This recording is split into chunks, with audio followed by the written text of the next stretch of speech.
पर्यटकों को आकृष्ट करने वन विभाग बड़ योजना पुरी बालुखंड अभयारण्य आरंभ हो जंगल सफारी चलित वर्ष अक्टोबर सुधा जंगल सफारी आरंभ होगा सूचना देते वन्यप्राणी पीसीसीएफ सुशांत नंद एवं नंदनकानन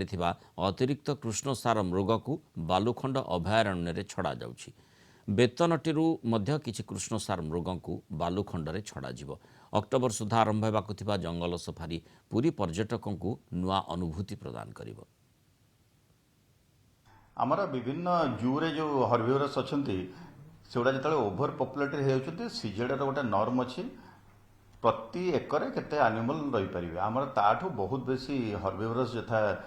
जो देखते स्पॉटेड डियर बार्किंग डियर कि संबर एगुड़ा थिले सेगुड़ा आम विभिन्न जगह रिवाइल्ड कर सो दैट प्रे बेस बढ़िबो प्रे बेस पॉपुलेशन आमर सेंचुरी जो कमी जाता सेटा गोटे योजना चलती। द्वितीय से जो एनिमल अदल बदल प्रक्रिया आप जो कहते से किसी जंतु भी स्पेसीज रिकवरी प्रोग्राम जो गुड़ाक लोकाली एक्सटिंक्ट हो जाती से सेंचुरी को आम नौ जमी गौर आसुँच देब्रिगढ़ आमर चंदका को संबर आसुँच तप्तपाणी चंदका कहना यहाँ part of the species recovery program से गुड़िकर विभिन्न अभयारण्य गुड़िक स्पेसीज रिकवरी प्रोग्राम हो कि प्रेवेश बढ़ाई आम जूरे जो एक्सेस एनिमल थे जो अभयारण्य अधिका जंतु अच्छा जो गुड़िक अलग अभयारण्य को जाकरी भी आमर रिकवरी हो पारे जैसे ब्लैक बग भी एवं जी भेतनटी